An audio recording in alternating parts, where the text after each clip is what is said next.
Minhas amigas, meus amigos, né? Estivemos juntos aqui durante muitos meses, né? Hoje é um dia em que o nosso convidado, que fomos ficando amigos e íntimos aqui ao longo dos últimos meses, né? Antônio Nóbrega. O que o Nóbrega nos apresentou aqui foi um lado, todos nós conhecíamos o Nóbrega, o intérprete, o músico dos 10 instrumentos, né, o artista, o intérprete de teatro, o bailarino, né, o homem, esse vínculo forte com a cultura popular brasileira. O que nós pouco conhecíamos é o que nós vimos aqui. E nós aqui, os mais fiéis, né, ao longo desses meses, é o Nóbrega o que dá suporte a isso que nós vemos, né? A parte mais visual, interpretativa, sensorial, né? Da música, da dança, né? O Nóbrega que pensa, que olha para o Brasil, né? Como ele pensa a cultura popular brasileira e como tudo que ele faz tem uma unidade, né? É um trabalho pensando no que há de melhor no Brasil, né? No povo brasileiro, nas suas manifestações culturais, do que nos faz um povo. Hoje, o Nóbrega começa... eu acho que hoje, a sua participação hoje, tanto hoje de manhã, desse lado, né? O Nóbrega pensando sobre o Brasil, né? Fazendo as suas reflexões sobre a cultura popular, como à tarde, onde ele vai mostrar que, né, o Nóbrega que nós conhecemos mais, né, o Nóbrega intérprete dos instrumentos, que canta, o compositor, né, mas é com gosto, Nóbrega, de marcha-regresso, né? O estandarte no ar, né, voltando de quem fez uma grande contribuição, né, de quem participou do momento da cultura popular brasileira, mas com gosto de que você volta para... A marcha-regresso que Nóbrega interpretou tão bem, Evocação número 1, né, que você, há 2 semanas atrás, estava, né, de Nelson Pereira. Não foi o Madeira com Pinhão de Capiba?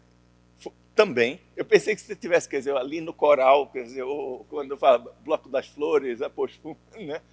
Valores do passado foi. Né? Que o Bloco da Saudade gosta muito, né? Mas o sabor da marcha regresso, né? Ele é o bloco voltando com sua marcha, com seu estandarte, com seu grupo, né? Mas com gosto de que breve está de volta, né? Cantamos até uma também de Getúlio, o último regresso. Último regresso, exatamente. Mas aí nós vamos estar com o Nóbrega hoje o dia inteiro, de manhã, à tarde, né? Mas agora eu queria começar a lhe agradecer, Nóbrega. E você levou 30 anos para voltar para a Unicamp, né? Que saiu do tempo em que ele foi professor, em que, né, ajudou a criar o curso de dança no Instituto de Arte, e levou 30 anos para voltar, né? Nóbrega, a gente não vai deixar você voltar 30 anos, não. Você comemorou conosco 70 anos, 50 anos de carreira, 30 anos do Instituto Brincante, né? E a gente quer você aqui por perto, viu? Não.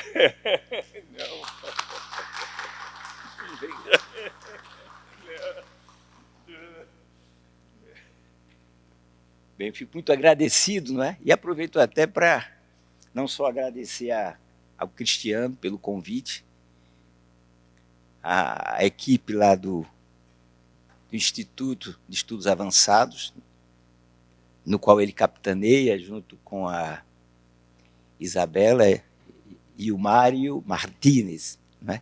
Mas eu queria também agradecer a toda a equipe que possibilitou, né, que me ajudou a estar aqui apresentando isso que o Cristiano falou. Queria agradecer a Thaís, agradecer ao Guilherme, que ainda não está aqui, não é? Foram sempre muito prestativos, atenciosos em tudo aquilo que era necessário para o evento. E quero agradecer também a Janaína pelas boas risadas que damos juntos, né, quando estive lá na sede do Instituto. E também ao reitor, né, ao nosso Tom Zé, que foi muito generoso, atencioso em me receber e sairmos algumas vezes para conversar. Né. Então eu concluo esse retorno aqui de uma maneira muito feliz, né, prazerosa, embora tenha me dado muito trabalho, mas o bom trabalho. Porque ao longo desse período eu assumi um desafio que eu não pensei que fosse tão amplo, né? Me dividi a falar sobre a dança, sobre a música, sobre a poesia, do mundo cultural popular, como eu chamo.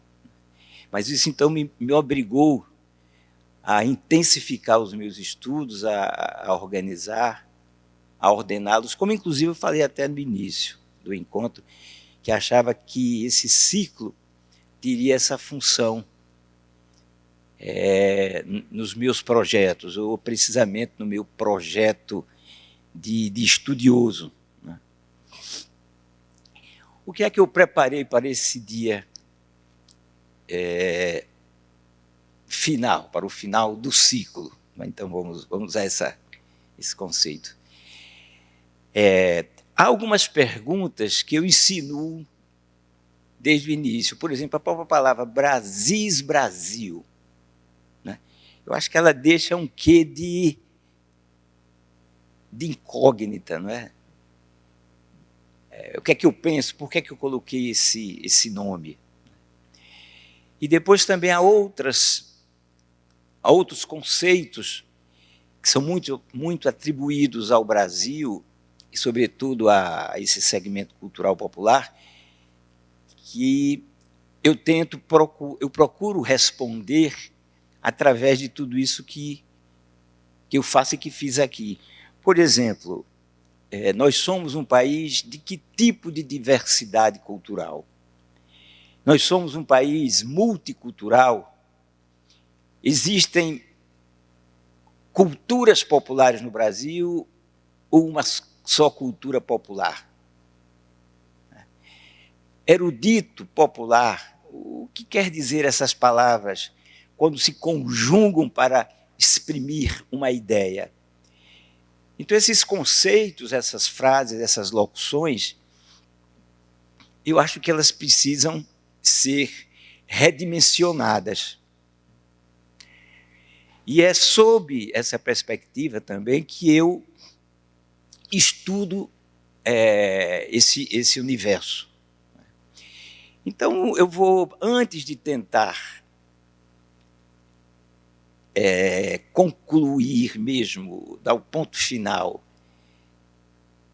e dando o meu ponto de vista sobre essas questões que eu acabo de falar, eu vou fazer um pequeno passeio por onde eu andei.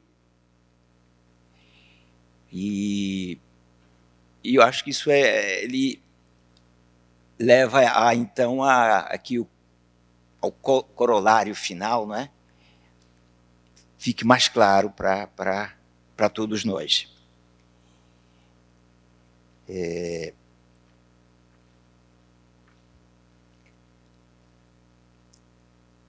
Todos sabem que eu comecei a me interessar pelo mundo cultural popular a partir do convite do escritor Ariano Suassuna para integrar um grupo que ele estava fundando ligado ao movimento armorial. Falei que isso ocorreu em 1970 e que ele me convidou, então, para integrar o grupo que viria a ser chamado de Quinteto Armorial. Durante toda a existência do grupo, eu estive presente. Foram 10 anos e gravamos 4 LPs, viajamos pelo Brasil, viajamos pela América Latina, um pouco pelo exterior. E ao lado disso, ao lado dessa vida pública, profissional, de artista do quinteto, eu me dediquei muito ao estudo, à prática do mundo cultural popular. Através da convivência com os brincantes, com os dançarinos, com os tocadores de pandeiro, de alfaia, de birimbau, de violino, de viola, etc. Foi um período realmente muito intenso desse aprendizado. Foi uma imersão longa e abrangente. E dessa absorção, eu pude, então, criar espetáculos que tinham um vínculo com esse universo. Mas o vínculo com esse universo não era o de uma reprodução, era o de uma recriação. Ou seja, as danças, os cantos, eu não os estudava, eu não me apropriava deles para, ao estar no palco, os apresentá-los.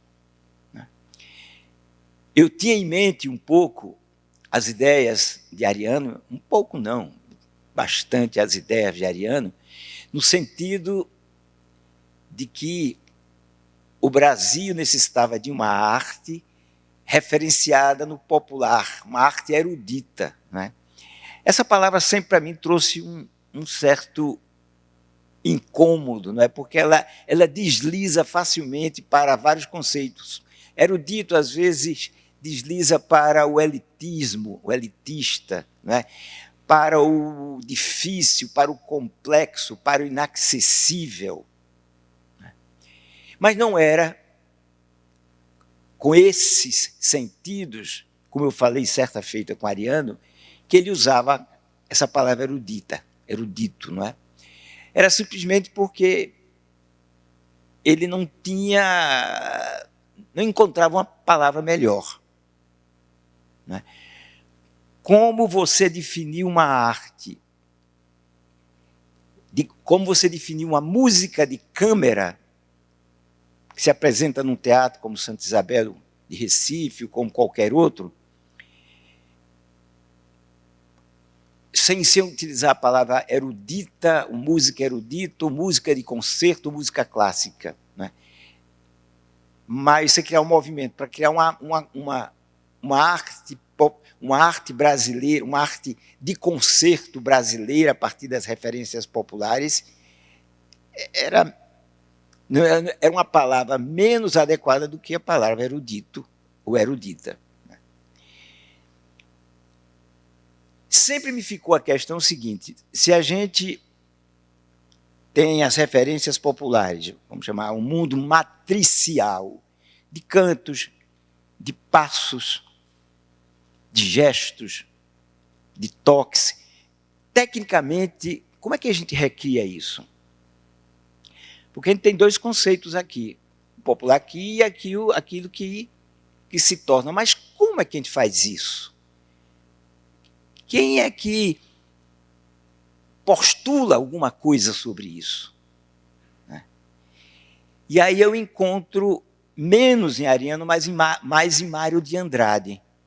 Quando ele, por exemplo, numa obra como Aspectos da Música Brasileira, ele oferece ao compositor, ao músico brasileiro, caminhos através dos quais essas referências populares, ou seja, melodia, harmonia, ritmo, timbre, que são elementos constitucionais, por exemplo, de qualquer manifestação popular. Como é que a gente, dentro de um contexto de uma apresentação, dentro de uma sala para se escutar, como é que a gente recria esse universo? Então ele oferece isso em relação à música. Então, a gente está aí estamos aí na primeira metade do século XX e, ao lado dessas ideias, estão compositores como Camargo Guarnieri, Villa-Lobos, Lourenço Fernandes, Luciano Galé. Então, havia aí um conjunto, uma pleiade de compositores querendo encontrar essas pistas, porque havia um encantamento pelo mundo popular e havia também no mundo uma busca, né, de novas formas de composição que o Ocidente se mostrava exaurido, né? É o caso de Debussy, é o caso de Stravinsky, é o caso de Satie, né? O Oriente começa a trazer certos elementos de ajuda, como no caso da pintura, a pintura primitiva, né, dos povos africanos. Mas no Brasil, o Brasil era diferente, porque essas formas diferentes, as formas não ocidentais, a gente tinha aqui no nosso terreiro, no nosso quintal. Então, como é que a gente se apropriava disso? Então, esse universo foi povoando a minha cabeça e eu comecei a tentar estudar isso, porque se no campo da música isso tinha sido elaborado, no campo da dança, no campo do teatro e mesmo no campo da literatura, isso estava, para não dizer ausente, muito vago.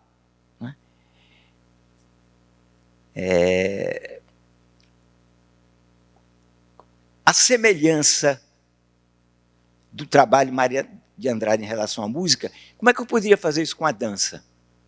Como é que eu me referenciar nos passos populares, nos movimentos, nas atitudes, nos gestos, nos procedimentos coreográficos? Como é que eu poderia trazer esse universo e recriar? Para colocar naquele lugarzinho que Ariano falava, música erudita, e que Mário de Andrade também falava. O conceito de erudito também estava em Mário de Andrade. Nessa época não existia o que a gente chama hoje de cultura pop. Ela começava a se ensejar, mas não havia uma espécie de uma outra via, como a gente tem. Né? Inclusive, pode parecer até um parêntese fora do contexto aqui, mas é muito curioso quando a gente vê a abertura do Rock in Rio, que é um evento por excelência que marca as características da época que a gente está vivendo. O evento, né? A monstruosidade, a grandiloquência do evento. É interessante que a abertura do evento se dá com duas representações perfeitas da cultura ocidental. A reunião da Orquestra Sinfônica com um grupo de rock heavy metal, né, o Sepultura. Pode parecer que eu esteja aqui com ar de crítica ou de desvalorização. Não, eu estou apenas sendo um observador. Mas é um retrato do Brasil, de como o Brasil, da frequência cultural coletiva brasileira é representada de uma maneira excelente através dessa conjunção. O outro Brasil, esse Brasil que eu estou falando, o mundo cultural popular, ele é completamente ausente desse local. Né? Porque a orquestra sinfônica ela representa aquela linha de cultura, classe dominante europeia, e o rock, o seu alter ego, a sua reação. Quando os dois se encontram, são cara-metades que se fundem. com elementos muito representativos que simbolizam os dois eventos. Aqui é um regente, né, afogueado na frente, e no rock há um band leader que também está ali, né? Está com a guitarra. Né?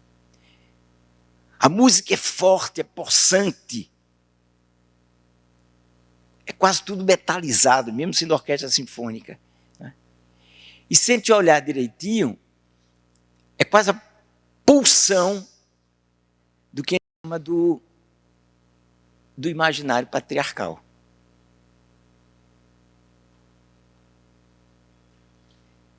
O imaginário, né, a presença sonora, ela representa, né, isso que a gente chama do patriarcado. Mas eu fecho parênteses, a gente pode pegar lá no final. Uma das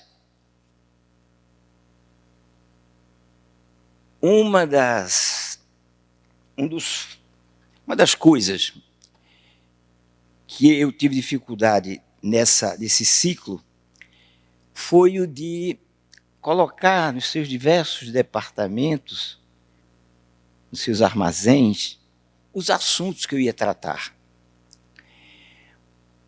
Porque, na medida em que eu me debrucei a estudar esse mundo cultural popular, eu fui cada vez mais me debruçando sobre camadas de estudos, de informações que necessitam de averiguações, de reflexões. Né?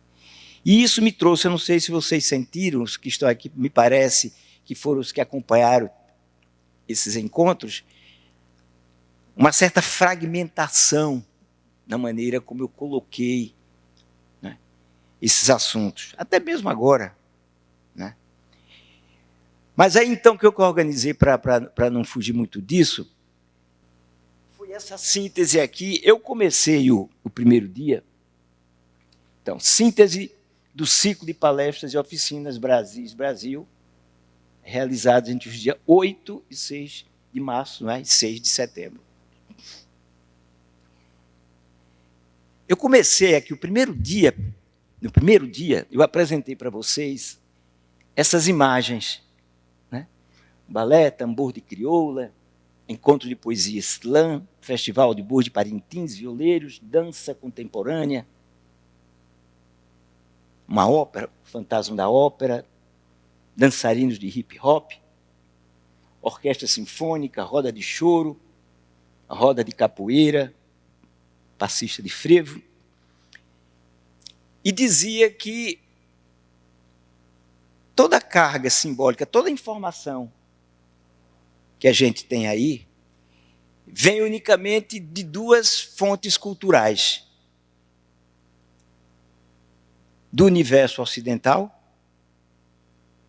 Fantasma da Ópera, orquestra sinfônica, dançarinos de hip-hop,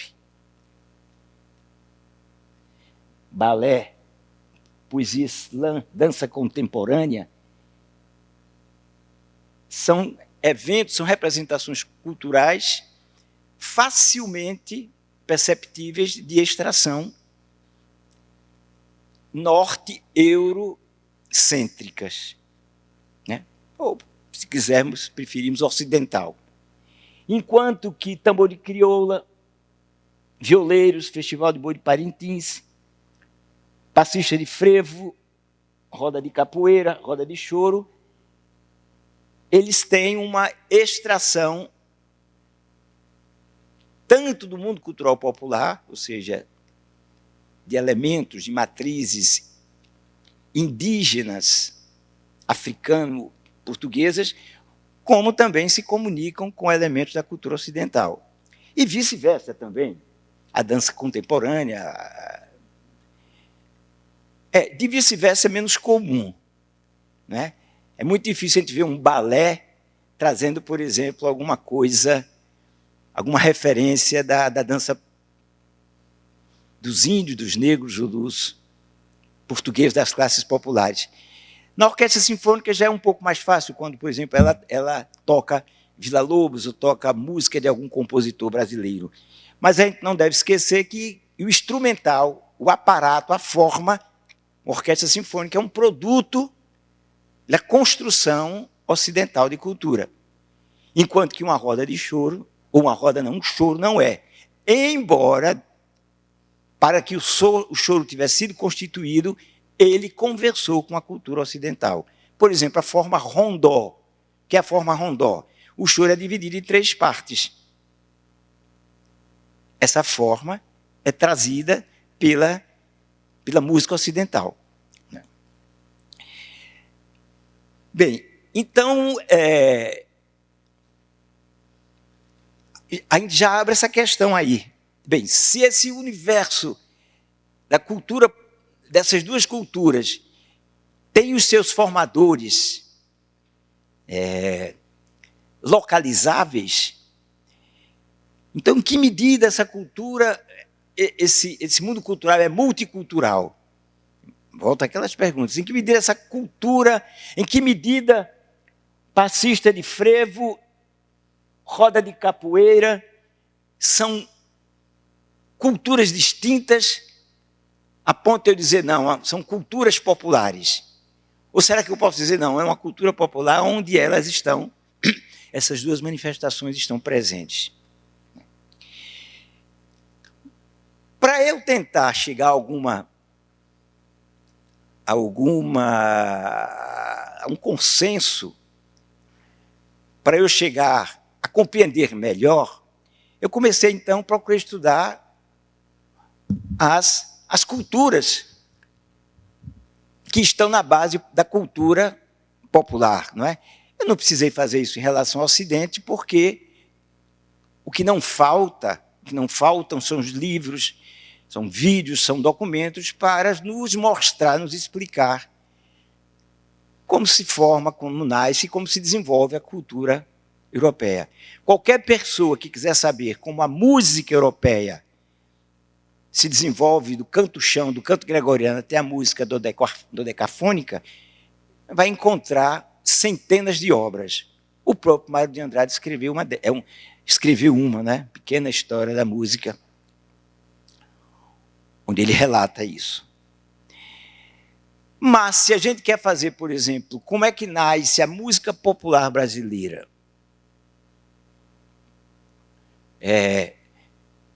O choro. A gente fala do choro, não. Os músicos que tocavam, os músicos barbeiros, que tocavam determinadas melodias, vão se encontrar com a polca. Mas, antes disso, que música esses barbeiros tocavam? E que música era essa que criou a música que era tocada pelos barbeiros? Até onde a gente pode ir para saber realmente, quer dizer, as origens, não é? Dessa música. Falar na dança é a mesma coisa, né? Então, foi aí que eu fui, então, estudando, tentando me aproximar mais das fontes, das raízes, e desenvolvi o conceito, primeiro, de troncos formadores, né? Que é aquilo que Mário de Andrade chama de correntes. Deixa eu ver onde é que está aqui. Mário de Andrade, eu li para vocês aqui, mas onde é que eu coloquei? Pronto. Mário de Andrade, na sua obra As Danças Dramáticas do Brasil, ele escreve o seguinte: e se me fatiga bastante pela sua precariedade contemporânea afirmar que o povo brasileiro é formado das 3 correntes, portuguesa, africana e ameríndia, sempre é comovente verificar que apenas essas 3 bases étnicas o povo celebra secularmente em suas danças dramáticas. O que ele chamou de correntes, eu estou preferindo chamar de troncos formadores do Brasil, né?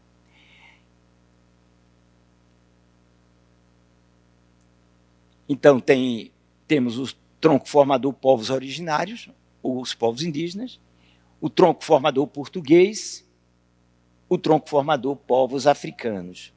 Né? Falei que foi dessa região paradisíaca, né? Por essa foto, parece, né? Mas é uma região que, ao mesmo tempo, se transforma nessa outra ao longo do ano. Essa região aqui trata-se do lago Baikal, né? E que foi do entorno dessa região que caçadores, coletores atravessaram. Agora eu vou fazer um resumo dos resumos, né?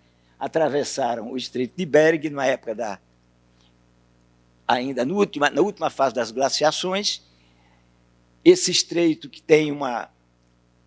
dista 82 quilômetros um do outro, ficou petrificado em gelo. Né? Inclusive, é interessante que eu leio alguns autores que falam que, pelo excesso da temperatura, ficou congelado, mas eu já vi autores que falou também em que ele ficou terroso, uma passagem de terra. Eu acho que o mais correto, né? Não sou antropólogo, nada disso, mas a informação é que deve ter ficado de tal maneira gelado, não é? Que propiciou essa passagem. Aqui o estreito, né? Interessante que eles juntam Alasca com a Sibéria, né? Rússia e Estados Unidos. Atravessam. E aqui, há 5, 6 mil anos, um grupo, quer dizer, caçadores, coletores, não é? Os estudiosos descobrem que existia um tronco tupi, um tronco falado nessa região, com subfamílias,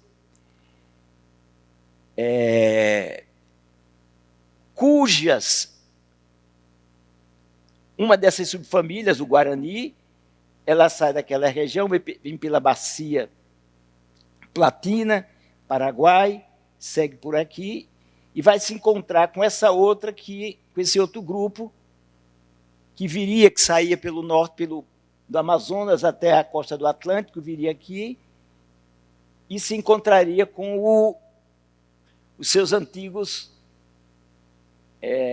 povos irmãos, os tupis, né? E que aqui se funda, então, uma grande família cultural, né, que são os tupis, que fica na costa, que, como sabemos, é responsável por grande parte por uma presença cultural muito forte, nos nomes, né, nomes de rios, na cultura musical, na cultura simbólica, etc. Na verdade, foram 4 os povos que estiveram presentes na América Latina, né? Como está ali, o Tupi-Guarani, o Macro-Gê, o Aruac e o Caribe, né? Mas a predominância do Tupi é acachapante, mesmo porque ficava, quer dizer, isso era a grande diferença, ficava completa no litoral, região que foi aquela que recebeu, não é, os portugueses. Bem, Portugal era uma sociedade, foi uma península, a Península Ibérica toda, né? Que, ao longo de sua história, recebeu muitos povos. Foi um lugar de muito caldeamento cultural. Ela foi romanizada a partir de 200 anos antes de Cristo, ou um pouco mais, e depois foi cristianizada. Aqui é Portugal moderno, né? Então, quando os portugueses chegam ao Brasil, eles trazem um imaginário cultural, fruto de toda aquela miscelânea, mas com a presença cristã já bastante decantada. Né? E o interessante é o seguinte, que eu afirmei isso também nos nossos encontros, é que esse mundo cultural popular, ele se funda no que diz respeito à presença portuguesa, por meio do contingente das classes subalternas, das classes, sobretudo, do mundo agrário. Marceneiros, órfãos, pedreiros, pescadores, degredados. Esse pessoal que vem, que se junta aos indígenas e tudo isso aqui faz parte de um mesmo tronco linguístico.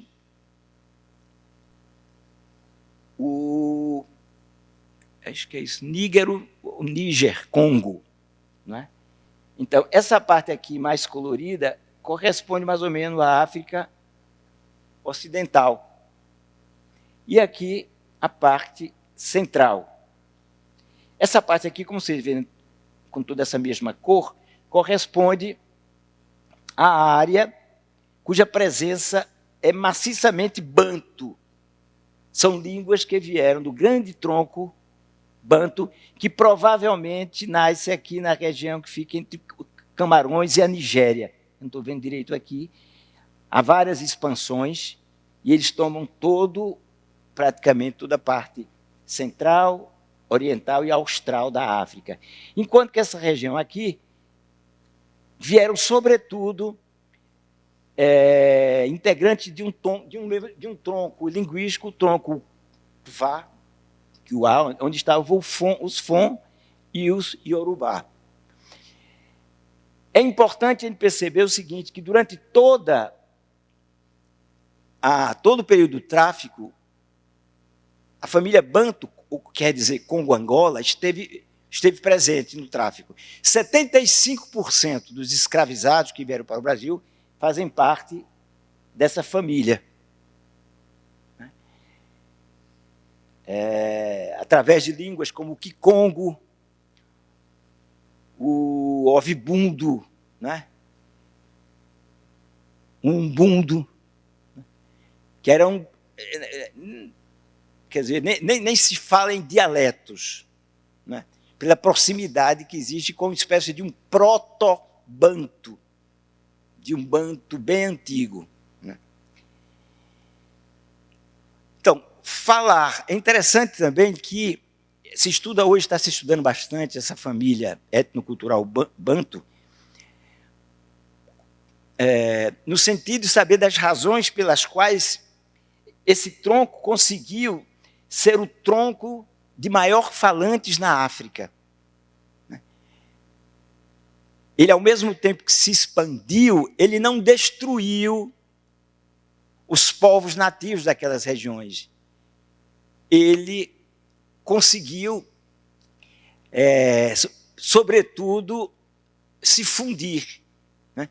Então, é uma área cujos indivíduos, cujos falantes, compartilham de ritos, né? de música, de cultura em geral. Bem, então a gente tem grosseiramente aqui esses 3 armazéns, esses 3 estoques de cultura que despejam no Brasil os seus imaginários. Cantos, danças, aquilo que os africanos traziam na lembrança, na memória, no corpo, na voz. Os portugueses também, embora também, devido à situação privilegiada da vida do português, não vieram como os negros, né? Nos pombeiros africanos, então provavelmente trouxeram instrumentos, trouxeram violas, trouxeram adufes, pandeiros, violinos, rabecas. Né? Provavelmente o africano, quando no Brasil desenvolveu o urucungo, que é o berimbau, não foi porque ele trouxe um berimbau, é porque ele lembrou-se de um berimbau, do urucungo, que é o nome, né, eu acho que em Kikongo. Muito bem. Então, eu comecei a pensar, bem, mas como é que isso se reuniu? Como é que esse material se relacionou? Então, vi que a gente poderia chamar esses elementos que propiciaram a essa reunião de mitos fundadores. Mas os mitos fundadores, no sentido que eu dou, é esse aqui, ó. Práticas, procedimentos, situações, eventos que propiciaram o encontro e sincretismo dos cantos, danças, formas poéticas, ritos, procedimentos teatrais, presente nos estoques culturais dos integrantes dos 3 troncos formadores. Então, a gente, pelo menos presumo eu, e esse é um dos meus interesses, é criar um entendimento de uma narrativa, né? Uma narrativa, sim, que vai ter vazios, que vai ter saltos, mas, pelo menos, é uma narrativa, né? Não são fatos isolados.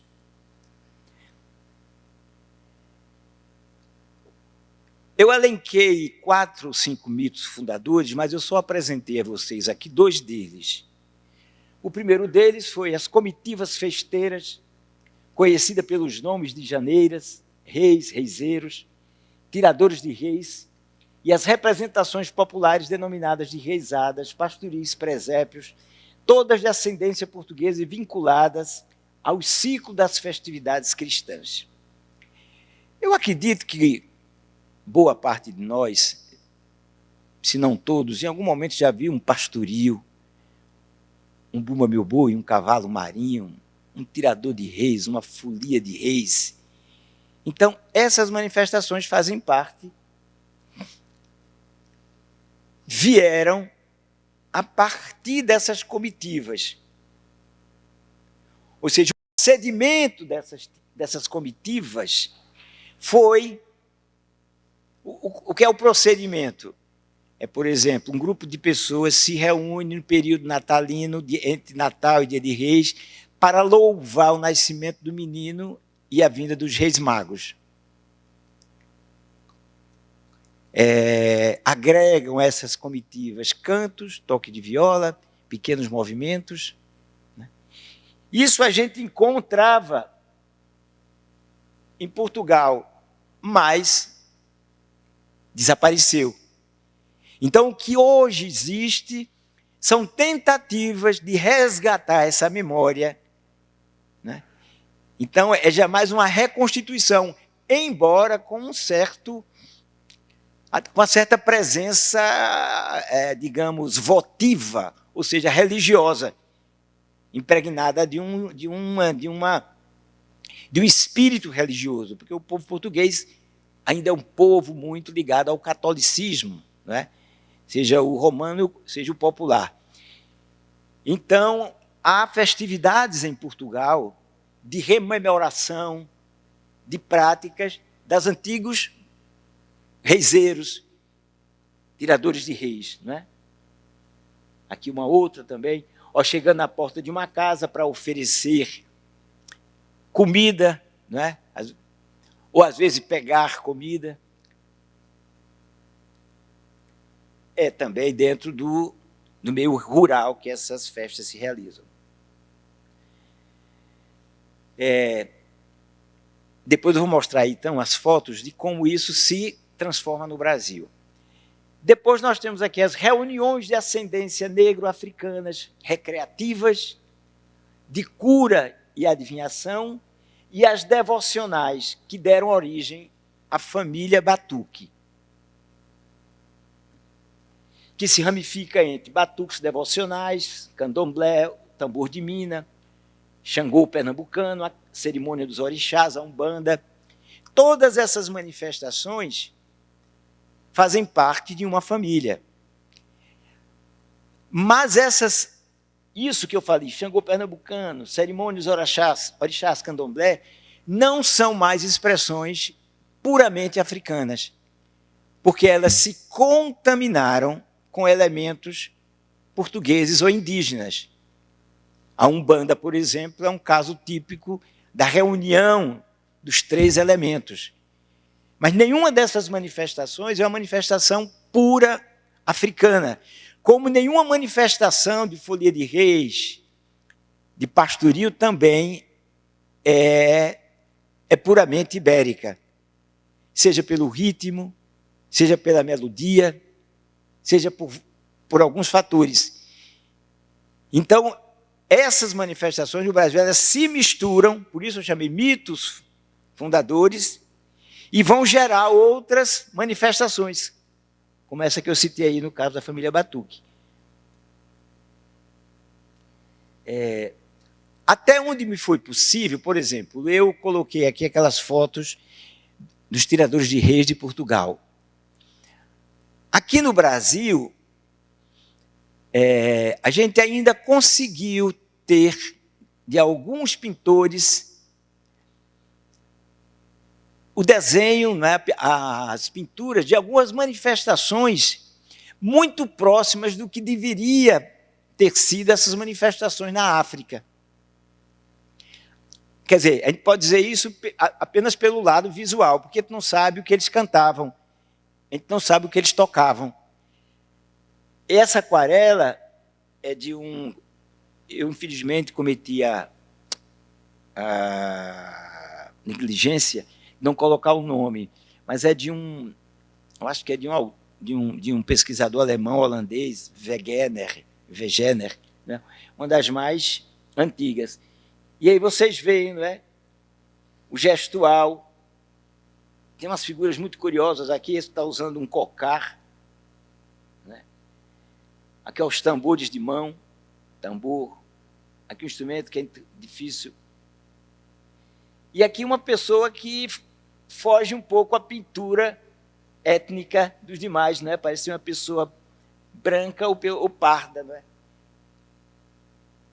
Os historiadores buscam entender como essa figura foi aparecer, mas até aqui tem sido em vão. Outras fotos também. Eu não encontrei nada em relação ao período anterior à chegada portuguesa nos países africanos. Não existe algum, até onde eu saiba, algum desenho, né? E nem, falando de Congo, Angola, e nem quando os portugueses chegaram. Há narrativas escritas. E eu apresentei algumas aqui a vocês nas aulas dedicadas à dança popular. Aqui é um engenho, e eu falei para vocês, o batuque, essa família Batuque, ela esteve presente em tudo, em tudo que é lugar. Rua, sítio, roça, pátio de igreja, barracão. Né? Era um momento de não trabalho do escravizado. Né? Como é que ele... em que situação a vida, o mundo lhe trazia uma alegria? Era só no momento que estava fora do trabalho, tomando uma garapa, a cachaça, né? Dançando, cantando. Era essa, né? E aí, essa máquina cultural, ela vai andando, né? Então, a certa altura, imaginação, um pescador, um degradado português, vê aquele negócio, entra naquela brincadeira, traz um canto, traz uma quadra. Tudo aqui é ficção. Né? Mas quando a gente vê, por exemplo, hoje em dia, um tambor de crioula, um coco de zambê, sendo cantado em português, com movimentos que remetem à africanidade, como é que isso se processou? É difícil saber como exatamente essa passagem. Né? Mas, olha, então aqui está o engenho, você olhando direitinho aqui, todos os quadrantes do engenho, trabalham, e aqui brincam. Quer ver? Ó. O batuque estava ali. Essa pintura de, acho que é Franz Post, infelizmente não dá para ver, mas também a gente andando nas ruas, a gente trabalhando, coisa. E aqui, ó, quer ver? Eu volto para a família Rezado, que se subdivide em ramos de folias ou tiradores de reis, ramos dos pastoris, ramos dos rezados propriamente ditos, onde estão o meu boi, o boi bumbá, o cavalo marinho, o alto dos guerreiros, etc. Então, quer ver aqui, ó. Pronto. Esse aqui equivale àqueles tiradores de reis portugueses. Mas, olhem, esses instrumentos aqui, certamente não eram aqueles usados pelos portugueses. Nem a maneira de tocar e muito menos o ritmo. Eu mostrei aqui a vocês, nos vídeos, que esses foliões entravam nas casas, mas a rítmica era uma rítmica já bastante africanizada. Ou seja, havia uma fusão, um sincretismo. Como isso se passou, isso é uma tarefa da arqueologia musical. Dificílima da gente fazer, mas não impossível. Folia de Reis, né? Onde modernamente se sobressaem essas figuras chamadas de marungos, palhaços, não é? Que a gente não sabe mais o que são, não é? Dada as formas com as quais elas se apresentam,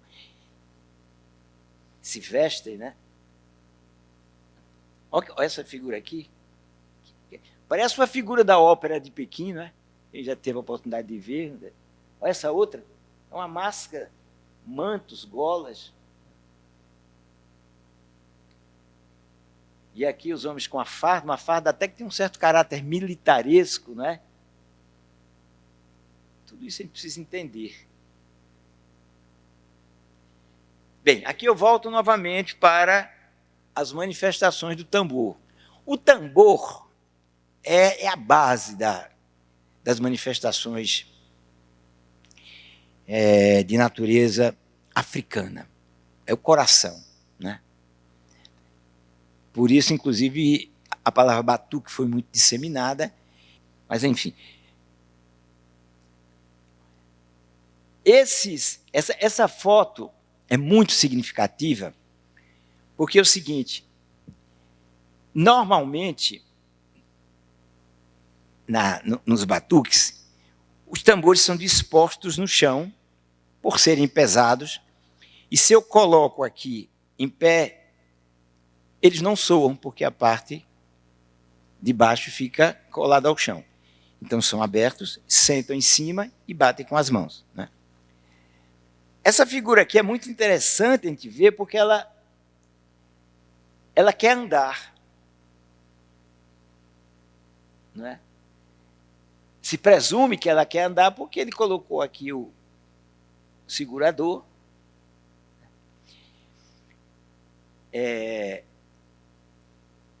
Esse foi o passo, a passagem desses tambores para o bumbo, a alfaia de maracatu, ou a alfaia do coco, e também das escolas de samba.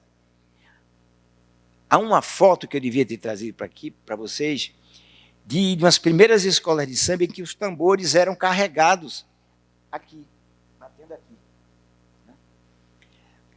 O tambor batido com baqueta não era de extração africana, é uma contribuição europeia, e que foi assimilada para facilitar a vida dos músicos que tocavam em cortejo. E aí, então, você veja, há uma tradução do toque manual para o toque baquetal, para o toque de baquetas, né? Nessa tradução, não foi uma tradução, certamente, literal, porque tocar com as mãos impõe um determinado tipo de exercício, e tocar com baqueta é outro.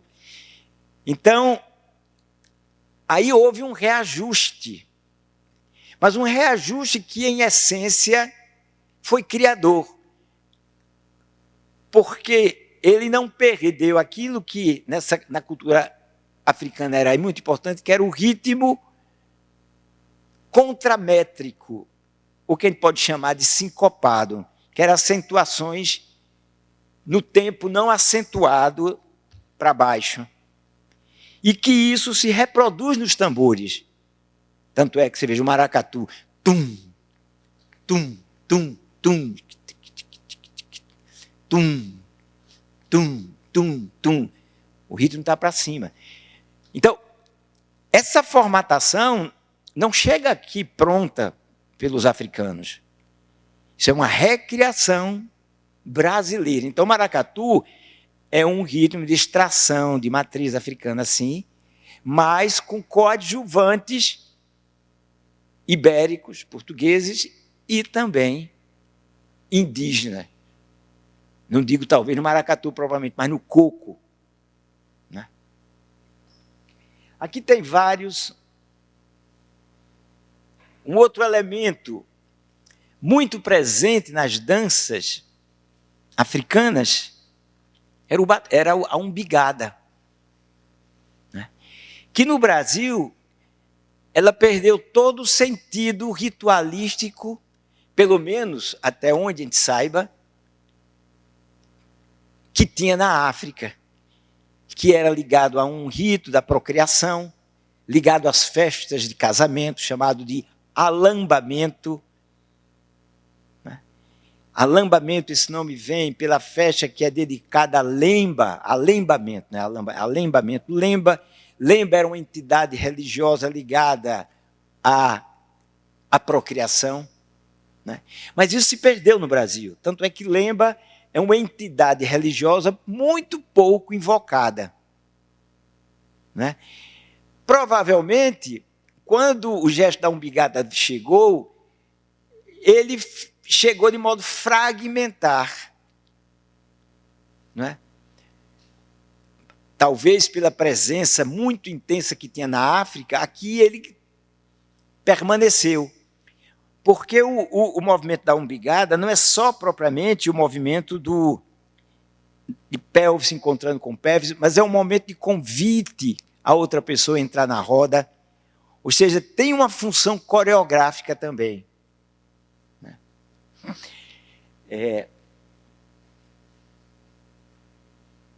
Eu acho que isso aqui é o batuque paulista. Essa foto é muito interessante. Essa foto aqui chama-se, é um engraxate, que eu não sei se ele está batendo, mas Mário de Andrade fala do batuque dos engraxates, que era o quê? Enquanto não sei se vocês viram, eu na minha infância eu cheguei a ver em Recife, tinha a caixinha, que era exatamente essa, quer dizer, apesar de estar vendo de longe, em que o sapato que ia ser engraxado, o cara colocava lá em cima, mas aquele pedestalzinho era também a caixa onde o engraxate guardava a cera, guardava Como é o nome? Isso. Enfim, o paninho de passar o álcool, né? E era aberto, e havia uma abertura aqui, ele botava as coisas, e enquanto as pessoas não chegavam, ele ficava batendo aqui, naquela portinholazinha. E fazia um som ali. Eu me lembro, escutava aquela batida, nunca me liguei se aquilo estava criando uma célula rítmica, nada disso. Mário de Andrade fala que, entre os engraxates de São Paulo, que ele viu, eles às vezes batiam um determinado ritmo, tinha como se decantado uma célula rítmica lá que eles ficavam batendo. Não sei se havia momentos de dança ligados àquele, né? Mas isso me traz um pouco o quê? A presença da rítmica, da necessidade rítmica, né, de transbordamento, extroversão, né, que o povo africano tinha, e que, de certa forma, foi uma maneira de perpetuar, de incensar o mundo em que viviam por essa memória, por esse imaginário rítmico, né, melódico também. Não sei se o eco disso não está presente, por exemplo, no funk, quando um ritmo de uma célula rítmica de matriz africana é utilizado, né? Que é aquela que ficou ligada ao maculelê, ao jogo dos bastões na capoeira. Tum, tá, tá, tum, tic, tum, tic, tum, tá, tá, tum, tic, tum, tic, tum. Então, essa memória atávica ancestral, ela parece estar viva, né? Inconscientemente, intuitivamente.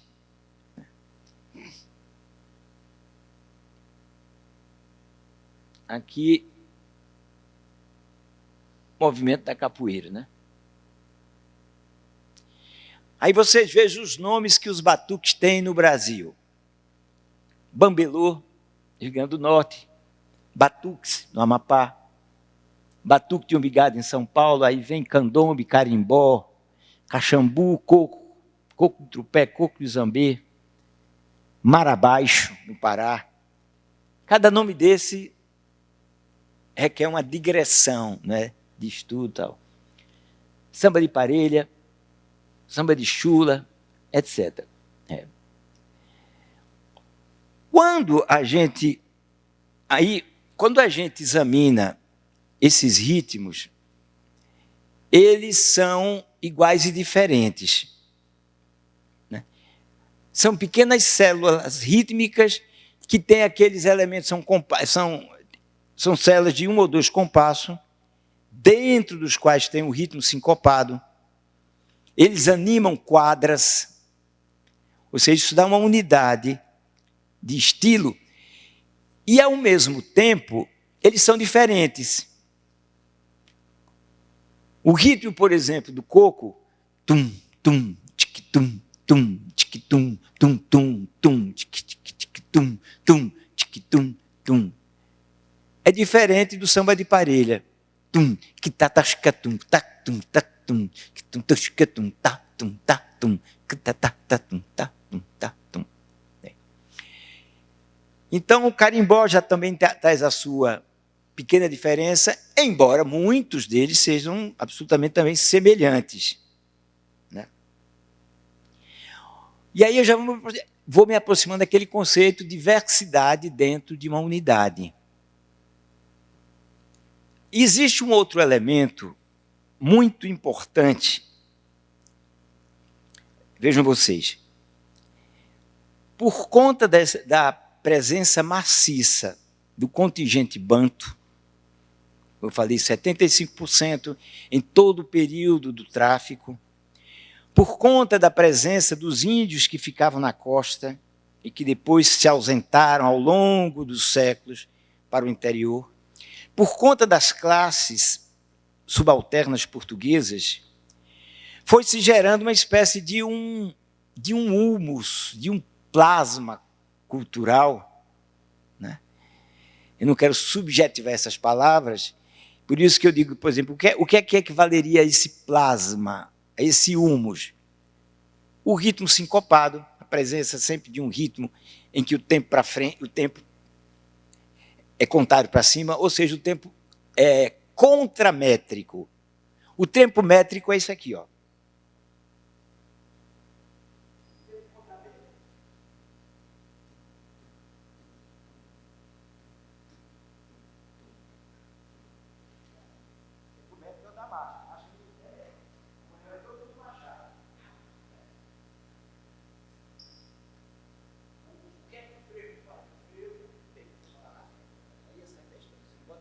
Aqui, eu vou embora. E termino me perdendo. Então, é o seguinte, a gente sabe que a economia brasileira foi muito moldada pelos ciclos econômicos. Extração canavieira, a mineração, o café, o cacau, o tabaco, a charque, a pecuária, que não faz parte de um ciclo, mas faz parte de uma atividade econômica também muito importante. Esses ciclos, eles ocorrem em tempos diferentes. Exaurimento de um, florescimento de outro, né?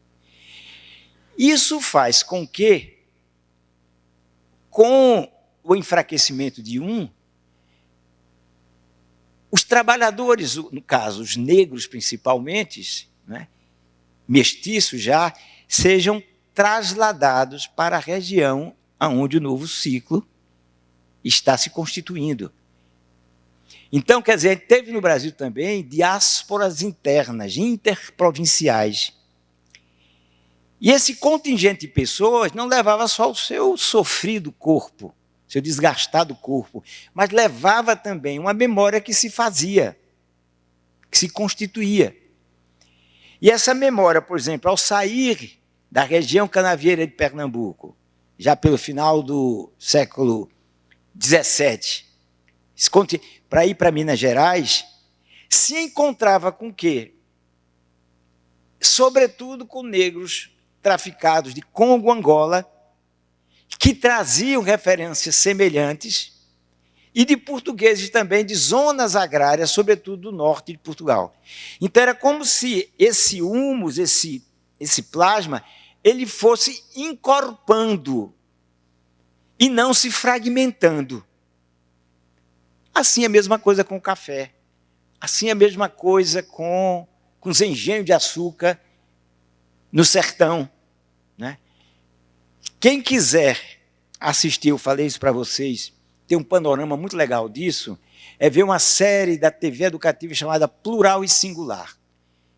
Tem uma outra também chamada Reiseiros. Aí você vê aqui no sertão, nos cafundós de Judas, da Bahia de Pernambuco, comunidades negras tirando cantigas, louvações do mundo católico português. Grupos que vão cantando cantigas referenciadas nos santos do catolicismo e com movimentos ligados ao mundo do batuque. Aqui e acolá também movimentos também que a gente pressente a presença indígena. Então, os ciclos econômicos tiveram um papel muito grande em aprofundar, em engordar, em corporificar isso que eu chamo desse humus, desse líquido, desse plasma cultural que está presente, continua ainda presente em todo o Brasil, né?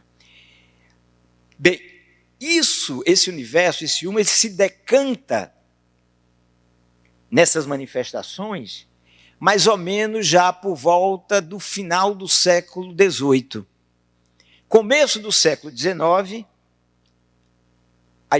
o Brasil começa a se modificar porque chega a família imperial, 1808, e o Brasil, então, começa a manter uma relação com a Europa, não é, com a civilização, as metrópoles, né? Até aqui não tão intensa quanto começa a ser. É nessa ocasião também que os processos abolicionistas estão sendo cada vez se aproximando do final, em que cada vez também começa a haver mais uma itinerância para os centros metropolitanos, Recife, Salvador e, sobretudo, a capital federal, que não é mais Salvador, e sim Rio de Janeiro. Então, as classes populares começam também a migrar para as metrópoles. E, numa visão sucinta, é a partir disso, então, que irão se fundar os primeiros gêneros musicais que se nacionalizam. Eu citei o choro, citei o frevo, citei o baião e citei o samba.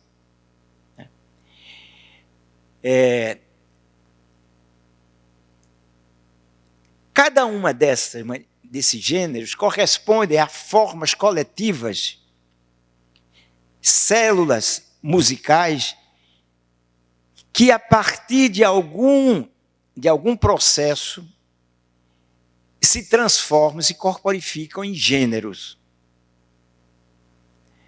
Por exemplo, o baião. Deixa eu ver se tem mais alguma coisa. Ainda tinha mais isso. Estou aqui, né? O baião. A gente, às vezes, atribui a Luiz Gonzaga a criação do baião, mas não é bem assim. Luiz Gonzaga, ele afirma um gênero chamado de baião, porque o ritmo tum, tum, tum, tum, tum, já existe, é anterior e muito anterior a Gonzaga. Mas onde é que Gonzaga escuta o ritmo do baião?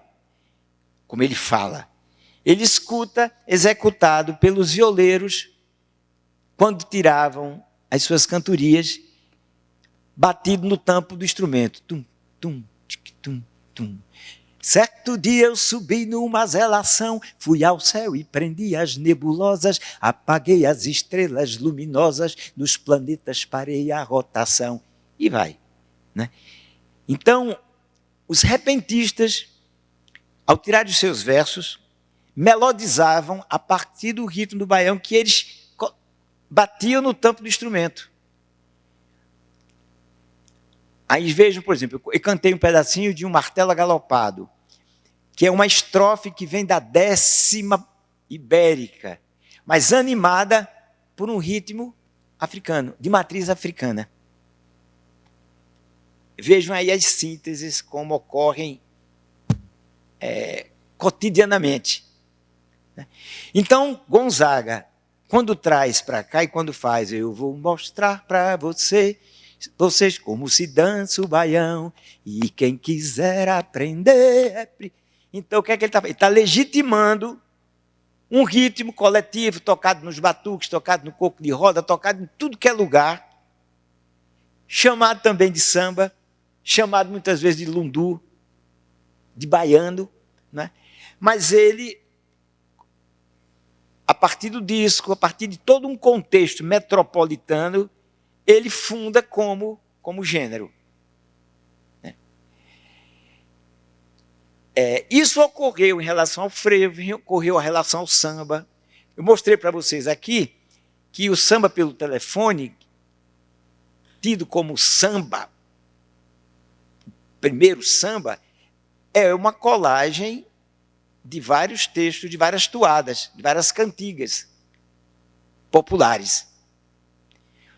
Mas que um dia vai dar no samba tal como a gente conhece, que é uma história, um fato, um acontecimento narrado, muitas vezes com refrão ou não. Eu, por exemplo, eu me utilizo de algumas formas rítmicas que transcendem esses quatro. Vamos pensar, por exemplo, na MPB. Quais são os gêneros musicais que a MPB usa cotidianamente? Samba, baião, shot, maracatu, tem os ritmos também de extração do sul, guarânia, chamamé. Quando você vê o samba também, na metrópole, ele começa também a se subdividir. O samba reggae, tem o samba... Tem vários sambas. Né? Mas é a partir da célula mãe samba. Alguém se lembra mais de alguma? Falando em MPB, quando a gente pensa no espectro da canção popular, entra o rock, entra o rap, entra várias... Mas dentro daquele universo referenciado nesse universo popular cultural. Frevo. Frevo, a marcha rancho, a marcha bloco, me esqueci, muito bem lembrado.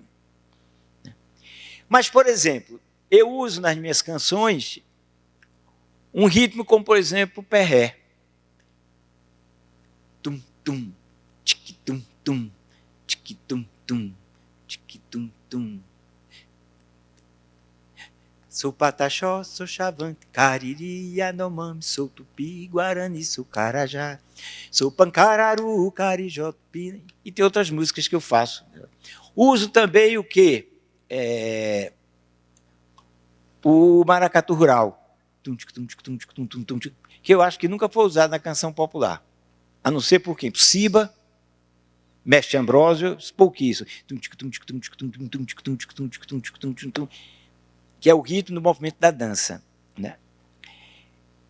Essas formas rítmicas, se tivesse ocorrido alguma coisa que não ocorreu na minha vida, na vida do Siba, podia ter se transformado num gênero como o baião, o samba, e como os outros que podem se formar.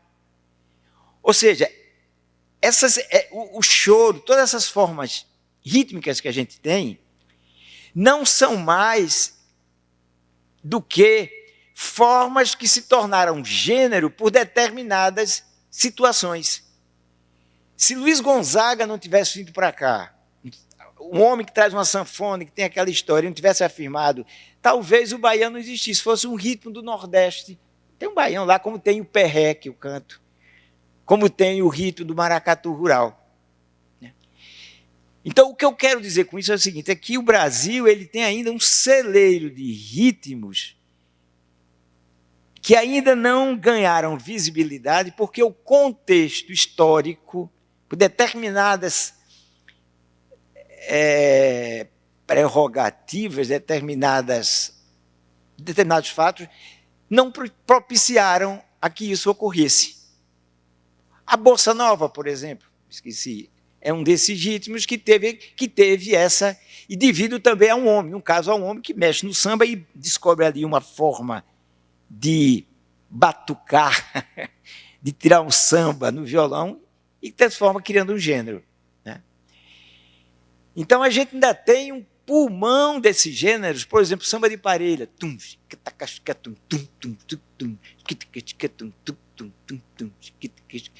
Vamos vadiar, vamos vadiar. É parará, tarará, parará, parará, tarará, parará, parará, parará.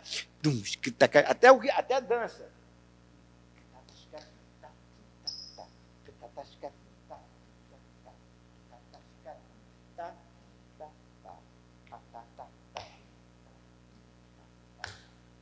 É um equivalente do baião. Marcela básica da dança do baião, ou do samba.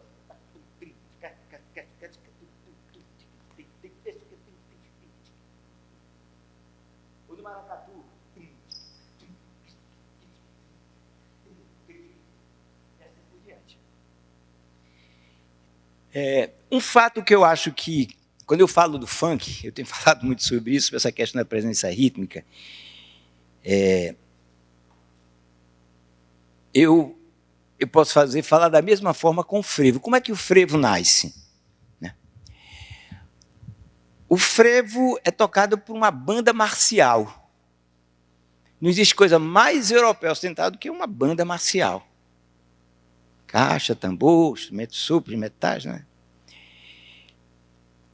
Como é a passagem da marcha militar do dobrado para o frevo? A gente tem condições de escutar marchas dobrado, essa passagem da marcha dobrado, tocada ainda nos finais do século XIX, começo do século XX, e aquele ritmo, pouco a pouco, se modificando, se transformando, até chamar no frevo. Inclusive, as gravações falavam marcha frevo. Né? Como é que isso se processa? Os historiadores falam no seguinte, as bandas das corporações militares, elas sempre eram ligadas às corporações militares, existiam em todo o Brasil. Né? E saíam às ruas nos dias festivos, religiosos, oficiais, e tocavam as suas marchas dobradas, suas polcas, tocavam também mazurcas, tocavam áreas de ópera, galopes, música que a gente nem sabe mais o que era. Bem, se fala que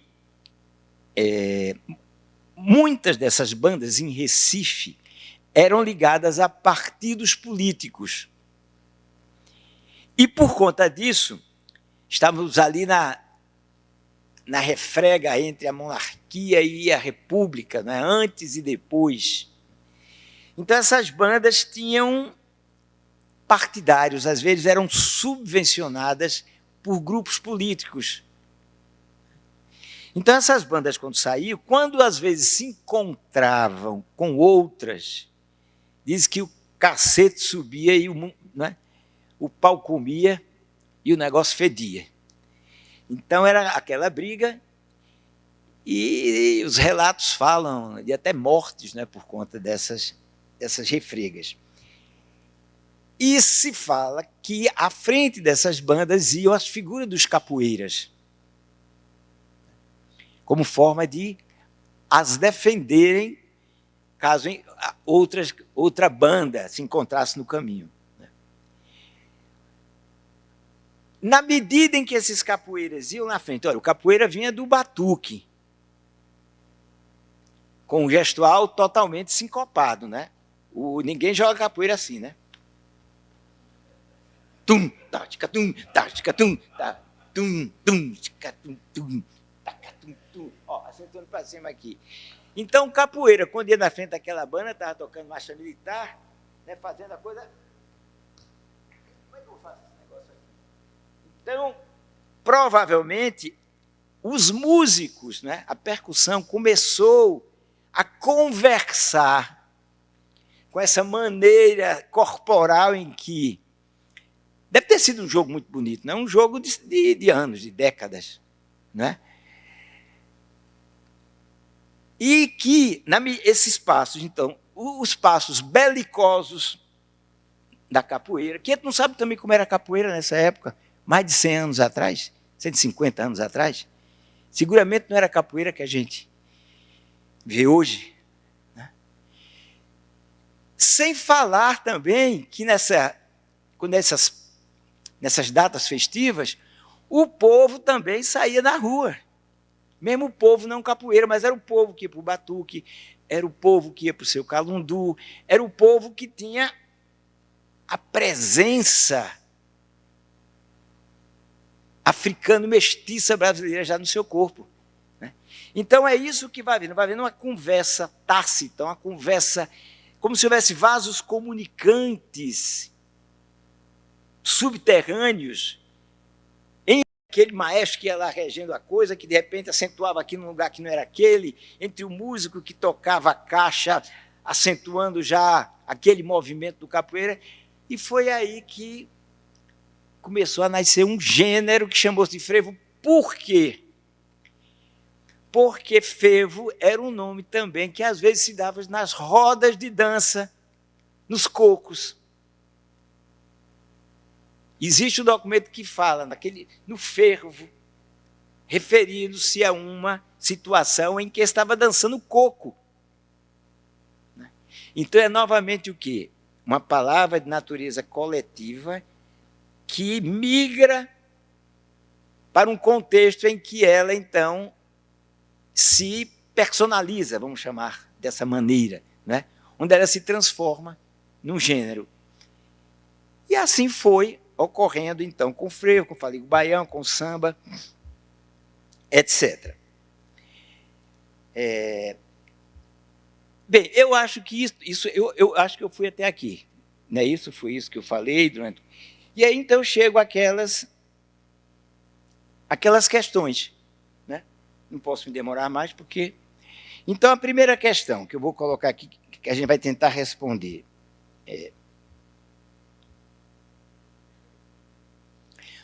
por que aqui eu uso a palavra de corrente cultural? Porque os fatos dessa cultura, desse universo cultural, eles se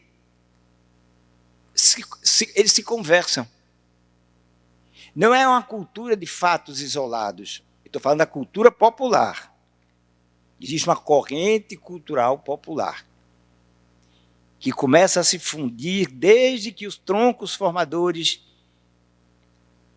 através dos seus integrantes, dentro de situações que eu chamei mitos fundadores, os rezeiros que andam nas ruas, os batuques, vão juntando esse material. Ou seja, uma coisa vai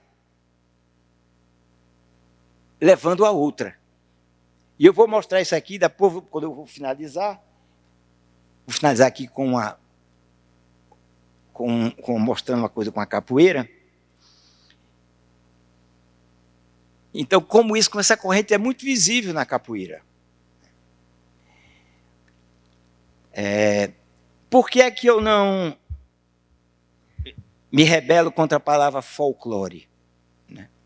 Primeiro, porque a palavra folclore ela foi criada dentro de um contexto europeu.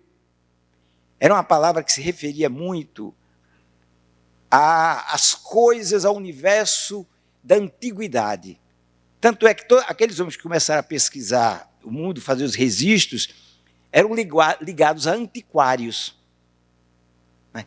Ou seja, eram culturas em que esse universo popular estava quase em desaparecimento. Então, sentiram a necessidade de recolher, porque senão desapareceria, como de fato desapareceu da vida das pessoas.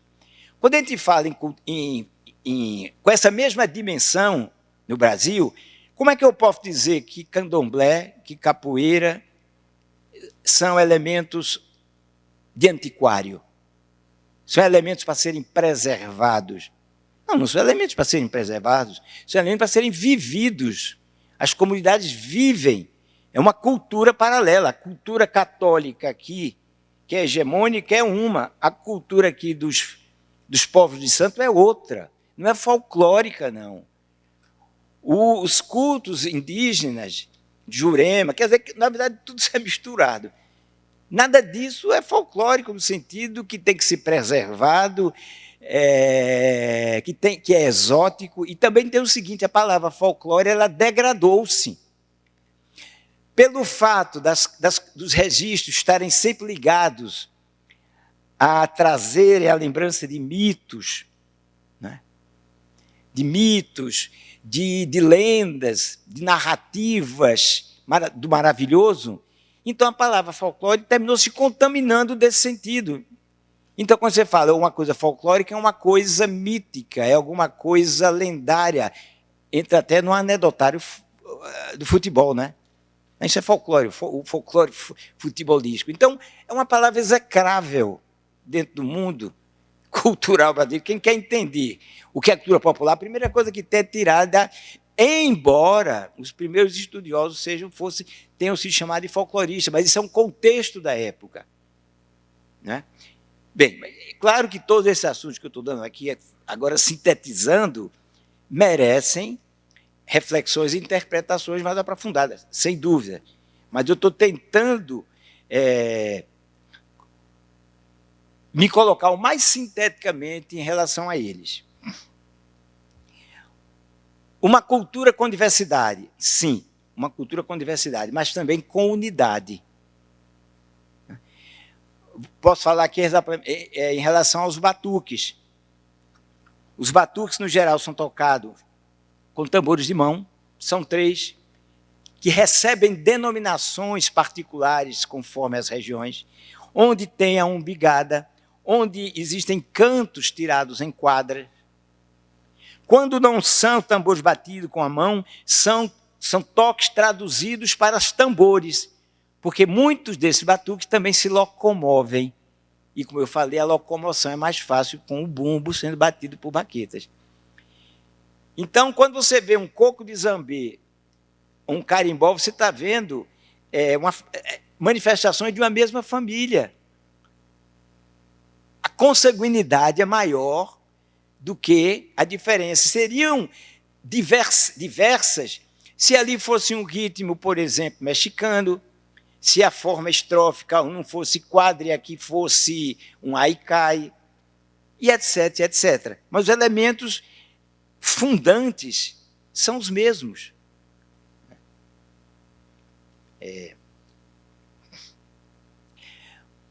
Um país multicultural. A gente entende multicultura quando são culturas que povoam um Estado, uma nação, e que têm uma voz. Dentro desse contexto, o Brasil é um país multicultural. Será que aquelas representações que fazem, por exemplo, na cidade de Joinville, de alguma festa que lembra a presença alemã ou a presença polonesa, em algum outro lugar, será que isso representa um país multicultural? Em que medida nós somos um país apenas de duas correntes de culturas que se friccionam, que se tocam, mas ainda não se tocaram suficientemente a criar um contexto de uma cultura brasileira plena? A gente pode encontrar isso na música, mas, por exemplo, a gente não tem um teatro que se nacionalizou. Eu falei dos gêneros musicais, frevo, samba, mas existe um teatro nacional? Formalmente. Existe uma dança nacionalizada, uma gramática de dança que os bailes... Existe do mundo, da corrente cultural europeia. Você vê, é uma coisa meio esquisita, eu acho, pelo menos, que todas essas entidades que se dedicam a educar pela dança colocam o balé clássico. A gente tendo aqui uma reserva de cultura no campo da dança que só não foi ainda sistematizada. Que não teve... que a gente... Eu, por exemplo, procuro a duras penas fazer isso, mas não tem apoio, como é que a gente faz? Um homem sozinho não faz. Né? Ou algumas pessoas sozinhas não conseguem fazer isso. Então, quer dizer, é meio esquisito, né? Você vê aqui, como eu vejo às vezes nessas matérias globais, de repente, no meio daquela fazela, aí aparece uma menina com um cocô aqui, com um saiote aqui, fazendo... Porque um código de dança, ele traz o imaginário consigo. É um corpo, o corpo do balé clássico é um corpo cométrico. E a gente tem também no Brasil um corpo contramétrico. Como é que eu incorporo no balé clássico um movimento como esse? Então, a própria indumentária já traz um imaginário que não leva em conta o outro Brasil. E o mais interessante é o seguinte, que são tocadas, que são representadas por populações cuja herança étnica tem a ver com aquele outro mundo. Né? Então, isso existe na dança, na música também, cada vez mais, por exemplo, cada vez mais querem trazer a orquestra sinfônica para os povoados, lugares, nossa, tem que trazer uma orquestra sinfônica. Não, gente, vamos criar uma orquestra brasileira. Tem violas nesse país, tem flautas, cria outra coisa, como que Radamés Inhata, como o choro mostra, como a orquestra de frevo. Não, mas a gente tem que usar o instrumental da orquestra sinfônica. Aí aparece aqueles meninozinhos tudo tocando violino, orquestra, coisa, repetindo ruim o que na Europa fazem muito melhor. E a gente deixando de fazer aquilo que a gente poderia fazer de uma maneira muito melhor e com outros significados, porque não é questão só de fotografia cultural, não. É questão do que vai fazer uma música a partir de matrizes diferentes. O que é que isso representa em termos do lúdico, em termos do exercício da cultura.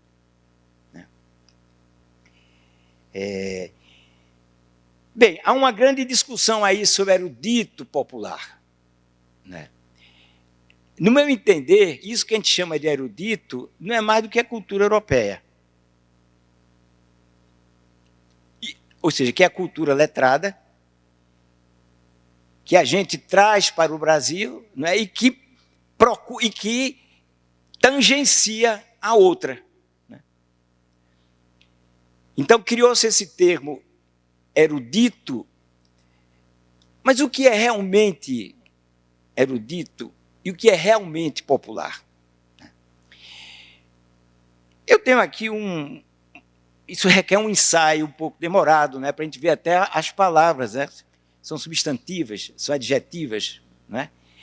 Por exemplo, popular é uma palavra tanto pode ser substantivo como adjetivo. Por exemplo, popular é o cara, é o popular, o povo brasileiro. Né? Mas o popular pode ser também um adjetivo. Uma arte popular. Qual é a característica de uma arte popular? Quem sabe me dizer o que é que se caracteriza como arte popular? Então, aí é um adjetivo popular. Quando a gente fala erudito popular, a gente está tomando a palavra como substantivo ou como adjetivo? Né? Claro que essa discussão não é para se fazer aqui, hoje e agora. Né? Mas eu descobri uma maneira de fechar isso aqui, que é pelo imaginário, que talvez represente melhor e mais intensamente isso que eu estou falando, pelo desenho, pela imagem. Então eu vou mostrar isso aqui pela dança. E vou pedir 2 minutinhos a vocês para eu apenas tirar essa roupa aqui e botar uma roupa mais adequada.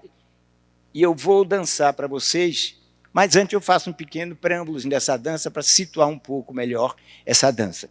Bem, não será uma atividade muito fácil para mim dançar aqui, depois de ter ficado quase 2 horas em pé. Então o corpo está um pouco meio, não digo travado, né? Mas eu precisaria de um tempinho para fazer mais as musculaturas estarem mais azeitadas para a dança que eu vou fazer. Mas vamos ver se o exemplo serve. Então, é o seguinte, eu vou partir do meu léxico,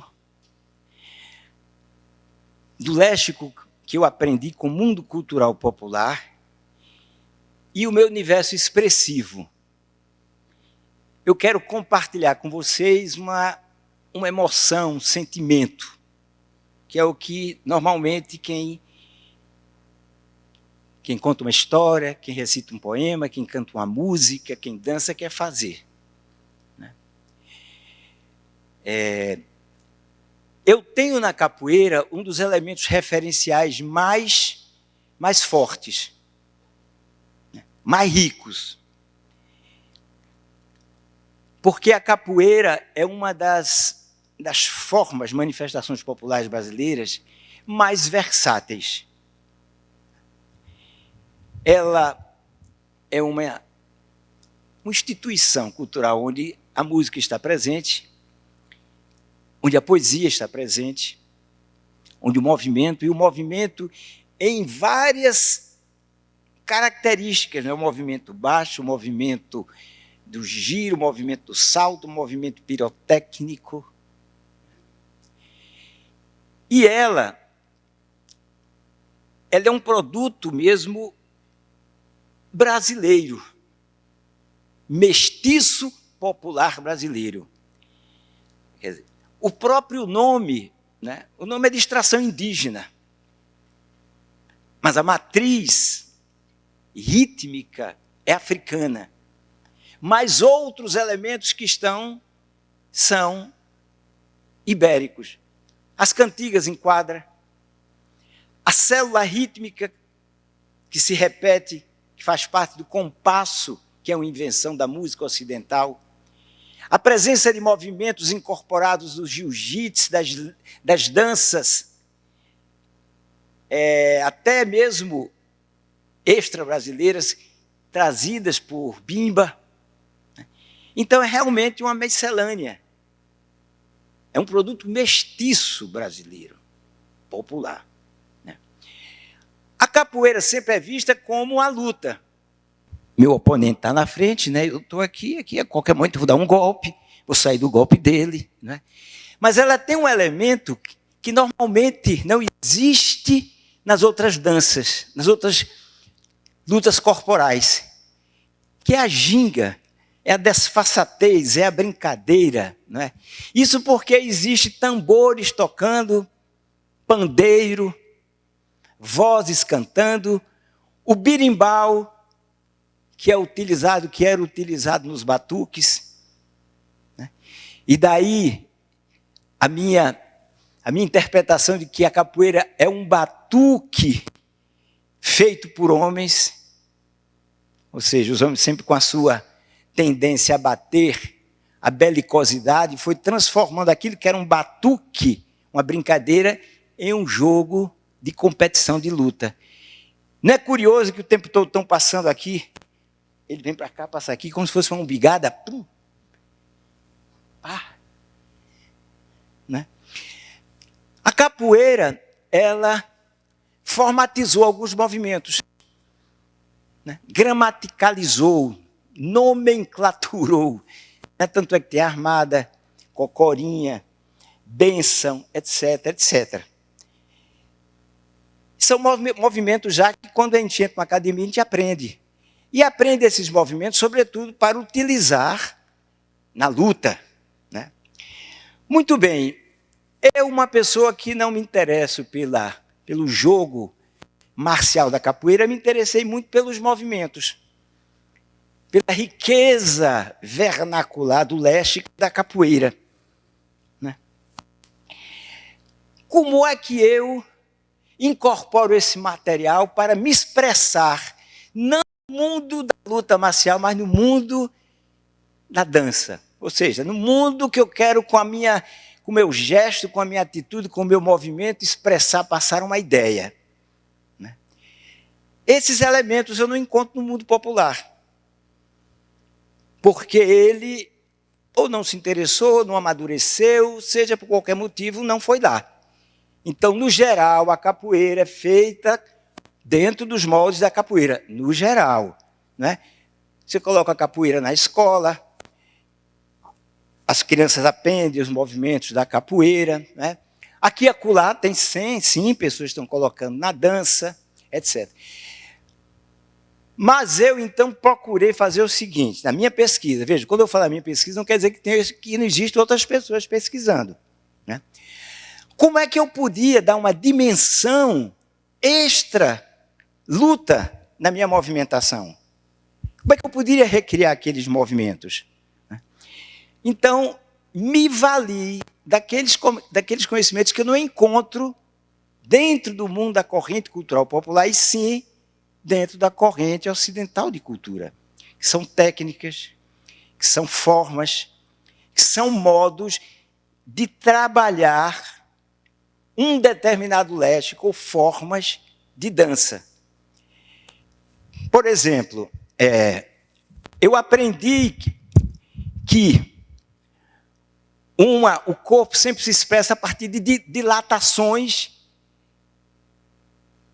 dos seus membros.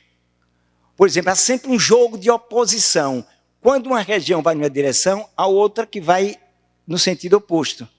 Por exemplo, se eu faço meu braço para cá e eu quero dilatar meu braço, se eu fizer isso, eu não estou dilatando meu braço. Eu estou apenas espichando. Mas se eu fizer isso aqui, ó, eu estou. Porque esse aqui está vindo para cá e aquele está vindo para lá. Então, esses elementos são muito importantes na dança. Né? Um outro elemento, quer dizer, na verdade, tudo isso faz parte de uma coisa chamada energia. De como é que eu utilizo a minha energia. Que foi uma coisa que eu falei aqui nos nossos encontros. Posição do pé, plantado a partir da região do metatarso, sustentação no diafragma, abertura nos omoplatas, né? uma deslocação coxo-femoral no sentido da abertura, tudo isso para prover energia. Né? Então, esses elementos, eles fazem de um patrimônio universal que ainda não foi, talvez intuitivamente, mas não pedagogicamente, captado pelo mundo cultural popular. Porque não teve esse tempo. Porque esses conhecimentos chegaram para a cultura do Oriente também, para a cultura ocidental, pelo exercício do tempo, da convivência, da prática. A gente não teve esse tempo e a gente tem duas opções. Ou a influência externa ser muito pesada, isso aqui então não vá para frente, isso vá para trás, ou se artificialize, e tem também essa possibilidade da gente trazer esse conhecimento aqui e isso trazer mais riqueza. Essa é a minha visão. Né? Então, o que eu vou fazer para vocês aqui não é mais do que isso. Eu vou mostrar como isso que eu estou falando aqui, como é que eu peguei alguns desses ingredientes do que eu chamo da cultura universal, da cultura europeia, porque a cultura chamada universal chega para a gente, por exemplo, a energia. o conhecimento do uso da energia no corpo é uma coisa universal. Faz parte de um aborígene lá de onde, faz parte de um venezuelano. Quer dizer, como utilizar energia para me expressar, né? Não é só coisa particular de determinados povos. Então, como é que eu trago isso para uma dimensão do mundo cultural popular que ainda não sintonizou isso? Né? Então, isso é o que eu vou tentar fazer para vocês aqui, através dessa dança. De antemão já, sabendo que não vai ser que eu vou sair aqui me lamentando por não ter feito o meu melhor, porque mas eu vou fazer um aquecimentozinho aqui. E, gente, com essa dança eu acho, então, que eu me despeço de vocês.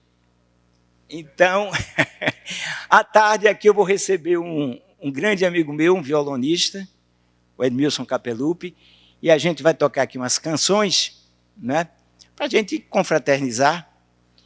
E eu espero isso. Então, eu espero que tenha, de alguma forma, dado algum recado para vocês, né? Tudo isso é fruto do que eu chamo ou teimosia ou resistência. Não sei. Ou os dois juntos. Não é? Então, mas de que me dá muito prazer procurar me responder essas questões. E eu espero que tenha dado, pelo menos, algum a vocês. Né? Eu acho que o conhecimento deveria sempre trazer prazer. Né? E se eu conseguir trazer isso para vocês, então eu fico emocionado, né? E agradeço muito a presença daqueles que me acompanharam aqui nessa jornada de 6 meses, que passou assim, rápido, que eu vi, passou. Então, muito obrigado.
Eu gostaria de começar agradecendo muitíssimo, você me mencionou ali, pela sua presença, né?